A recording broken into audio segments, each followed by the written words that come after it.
Hello everyone, welcome back to another episode of Mabu channel. I'm Mabu Nakagawa, YouTuber broadcasting my channel from Japan, and I'm so grateful you guys finally found me on YouTube. What's all about my content is that basically I manage two programs in one channel. One is Black Monday with Mabu and the other one is Mabu channel. This is it. In this channel, I talk about current affair topics and events that actually happened in Japan in the last few days.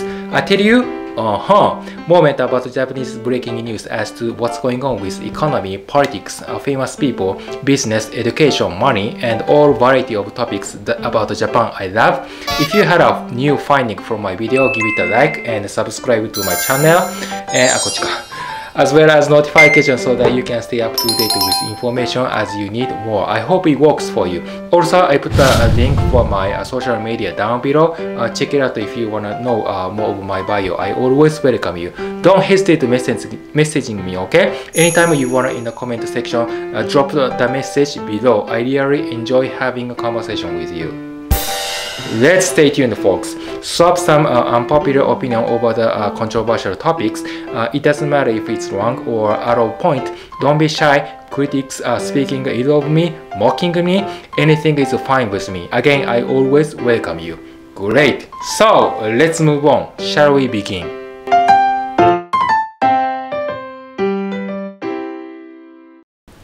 Today's episode is kind of serious for you because we are currently having a big issue with semiconductor shortage in Japan. Well, maybe I should say it's a global issue. As you can be aware of the latest news released by BBC News, they officially announced Apple shares drop on iPhone 13 production fears. It specifically stated that it could slash its iPhone 13 production targets due to the ongoing global computer chip shortage. Apple Inc. is one of the global leading tech companies that everyone knows. They have a super strong alliance and partnership with many semiconductor manufacturers over the world, but nonetheless, they are needed. Millions of products across multiple industries today rely on computer chips to run, and its makers are currently working flat out to make demands like, I need marijuana. Not only smartphone makers like Apple, but also other sectors like car industry, Toyota, have been seriously impacted. One of the other sectors that we have to alert is a medical facility and setting in hospital. They are lifesavers to take care of urgent patients, right? If they are short of semiconductors in ICU, which stands for Intensive Care Unit, their patient is gonna be in danger of death, right? So they always need to control healthcare system just in case of unexpected power outage. For another example, if you purchase your brand new car, you have to wait for 6 months, give or take 1 month until the delivery of goods. That means they are likely to lose their customer trust. They don't have a stock anymore. Hence, every single one of maker has struggled to get their hands on. Let's say a consumer electronics product recently. My point is that what the hell is going on? How has this all come from? Well, this is an outcome of what the global semiconductor or chip shortage is all about. These chips and microprocessors are very, very tiny components that you have to use a microscope. I was kidding. Well, obviously, they are small as a SIM card that goes into many of the items that we use on a daily basis, such as a general smartphone.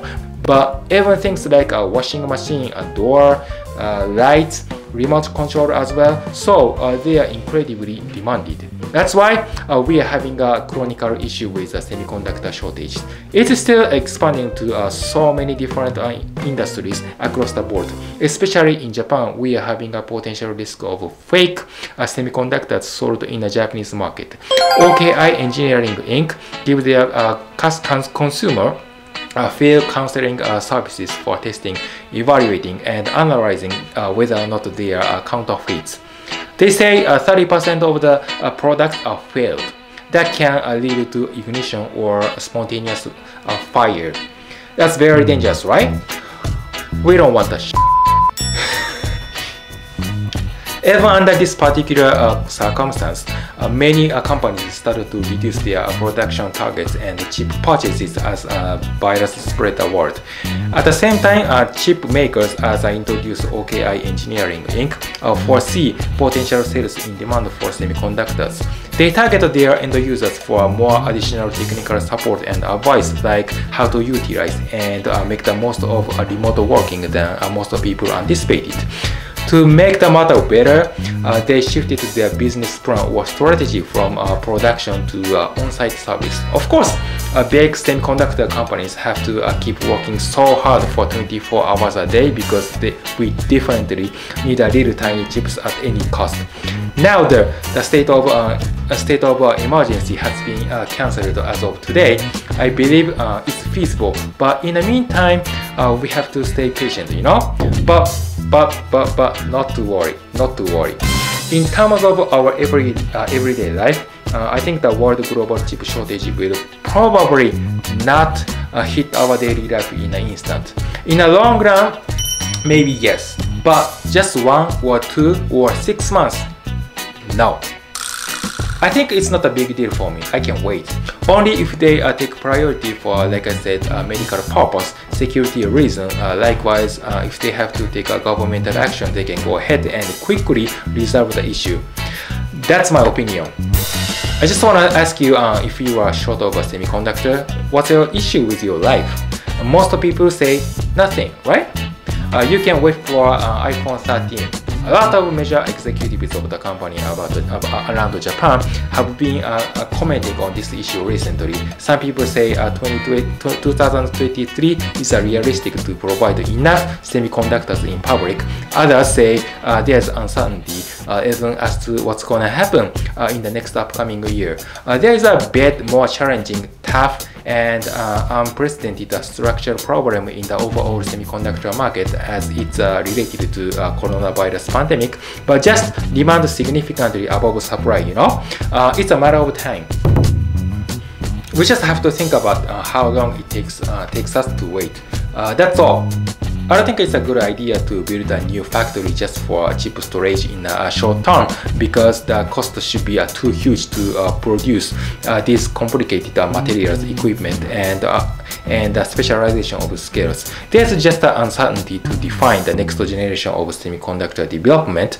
Not that many people can do it in Japan. So what's more serious issue about the semiconductor industry in Japan is that the overall tech industry in Japan gets way behind with other overseas tech companies. I mean, Japanese IT companies in general are not good at development, especially in terms of software. They are too old-fashioned. When it comes to the most advanced technology for artificial intelligence, IoT, big data, robots, and things like that, they get blind. It's all Greek to them. You know why this is happening? Some people have an urge to go through tech stuff, but that's not always true. Maybe because we have another chronic issue with aging population in Japan, for example. I told you about this issue many times before, but Japan is aging fast. It's super aged society. 28.7% of the entire population is 65 or older, with women forming the majority.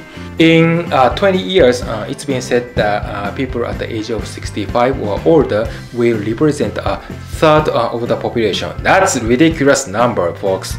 The Japanese population have been shrinking and becoming smaller. Plus, demographically, we are having a high life expectancy and low fertility rate in Japan. We think it's gonna be unstoppable forever. If we suppose that's true, young people are going to have no capacity to develop a lot of the existing technologies because we have too many older people, folks. They hate innovation, but they welcome stable life. I mean, stability. My mom doesn't even know how to send an email. Instead, she handwrites a letter and sends fax. That's ridiculous, but she has money. That's a critical point, folks. Once older people like my mom retire and take care of themselves with their money, pension, and plenty of farewell, nobody is gonna be able to go invest for semiconductor industry. That's expensive proposition, everybody. It's probably millions of dollars to add or more. Then sooner or later we're gonna have a economic crisis again. And it's too late even if a lot of foreign people try to work in Japan because immigration is limited due to COVID-19. So after all, every single stuff we do is too late. And I think that's a pretty much a realistic story, to be honest. In Japan, who the hell would be able to build, let's say, $10 billion facility right away? Well, it's feasible, but even in a range of $10 billion over just 10 years, I think it's still quite hard to make that happen. We still have a huge amount of debt from Tohoku tsunami earthquake hit in 2011, for example. Well, that's too much to think about that way. But anyway, guys, that's what I'm thinking. Okay, so I'm gonna take off now because after the short break I'm gonna have to dig out some sweet potato for my dad because my dad has a backache. I have to help him out. So it's time to go. I post some pictures on my Instagram. If you don't mind, please check it out. It's a description or below. When you come back to my channel again, I show you a sweet potato that my dad grew up. I'm sure it's gonna be awesome. Alright, thank you so much, guys. Feel free to check out tonight, okay? I love you guys all. I see you in the next episode of Marvel Channel soon. Have a great day. Bye.